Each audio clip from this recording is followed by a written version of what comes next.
young, it's really difficult to articulate the feelings that you have, whether it's anger or love or just being okay. The idea for the show on a conceptual level and on a visual level is how do we allow our camera to articulate it for the characters? We want a show that reflects all the agonies, the ecstasies that life can be for a teenager in any moment, but specifically this moment feels very fraught. The world's coming to an end, and I haven't even graduated high school yet. For so long, we've seen this kind of gritty, handheld way of telling a story that's maybe a difficult pill to swallow. We wanted to move away from that idea and move into a realm that was more expressionistic. Sam wanted to make a show about teenagers that looks like how they imagine themselves.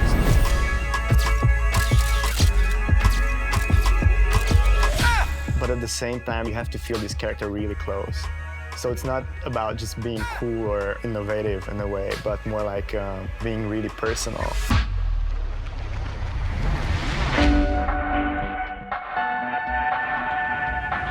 If we gave ourselves more rules in terms of our color palette, our camera, our movement, it ultimately allows us to be expressive without it feeling like it's gone off the rails.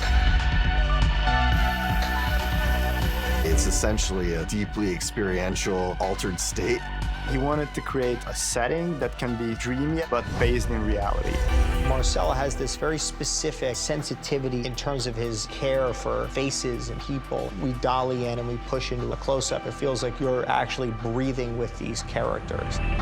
One of our challenges that we were excited to meet was what can we do to make it feel alive? How do you create a living, breathing, pulsing world?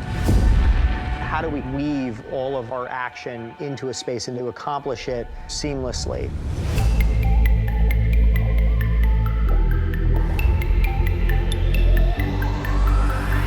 Just the rhythm of the show itself is a percussive rhythm.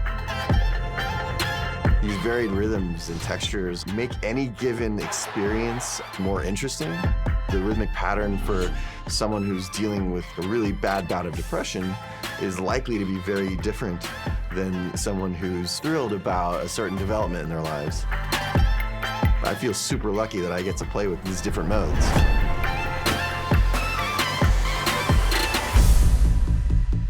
Because the narrative of it is so freewheeling, it allows it to go wherever her mind wants to take it. That's sort of how the scripts and the stories unfold. How would Ruth tell this story?